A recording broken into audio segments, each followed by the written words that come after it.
आप जानते हैं कि भगवान शंकर को जल क्यों चढ़ाया जाता है, उनका जलाभिषेक क्यों किया जाता है और इसका महाकुंभ से क्या लेना देना है। आपको पता होगा कि महाकुंभ का आयोजन अमृत की खोज का परिणाम है और समुद्र मंथन हुआ था। आपको याद होगा अमृत कैसे निकला, समुद्र मंथन से निकला। देवताओं और राक्षसों में लड़ाई हुई और समुद्र मंथन की बात आई सामने और मंदार पर्वत को मथानी बनाई गई, वासुकी नाग रस्सी बने और एक तरफ देवता एक तरफ राक्षस और खींचतान होने लगी। और ऐसे में मंदार पर्वत जो था वो समुद्र में समाने लगा, डूबने लगा। भगवान विष्णु ने कुर्म का अवतार लिया, कछुए का अवतार लिया और पर्वत के नीचे वो आ गए, जिससे कि पर्वत बैलेंस हो गया। अब देवताओं को और राक्षसों को ये था कि क्या कुछ निकलेगा समुद्र मंथन से। राक्षस इस बात पे अड़े थे कि जो कुछ सबसे पहले निकलेगा वो हमें मिलना चाहिए, राक्षसों को मिलना चाहिए, क्योंकि राक्षसों को लग रहा था कि सबसे पहले अमृत निकलेगा, लेकिन सबसे पहले निकला विष। अब राक्षस अपनी बात से मुकर गए। अब सवाल ये कि अगर विष निकला है तो विष किसके हिस्से जाएगा, और विष का मतलब था बर्बादी, दुनिया की बर्बादी। उसका विष कौन रखेगा। फिर उसके बाद इस हलाहल विष, इस विष का नाम था हलाहल विष, इसका प्रभाव कैसे कम होगा और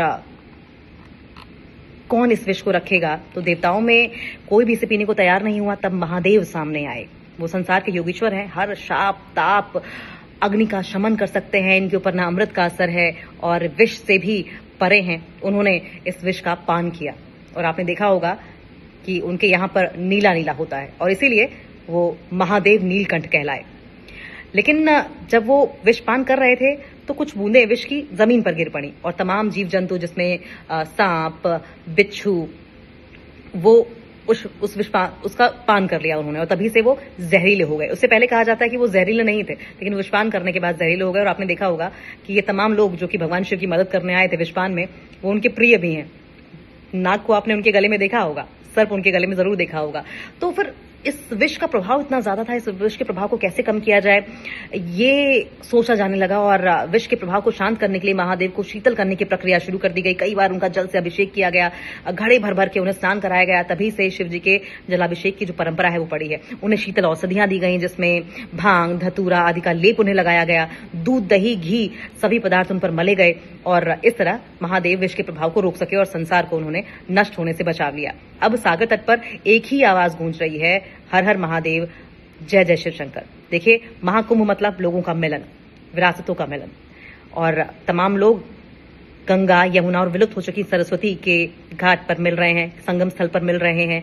और वहीं से ये जो पुरानी चली आ रही विरासत है, ये संदेश है वसुधैव कुटुंबकम और सर्वे भवन्तु सुखिनः का, जो कि समुद्र मंथन के दौरान भी हमने देखा, वो संदेश आगे बढ़ता हुआ नजर आया। समुद्र मंथन में 14 रत्न प्राप्त हुए थे।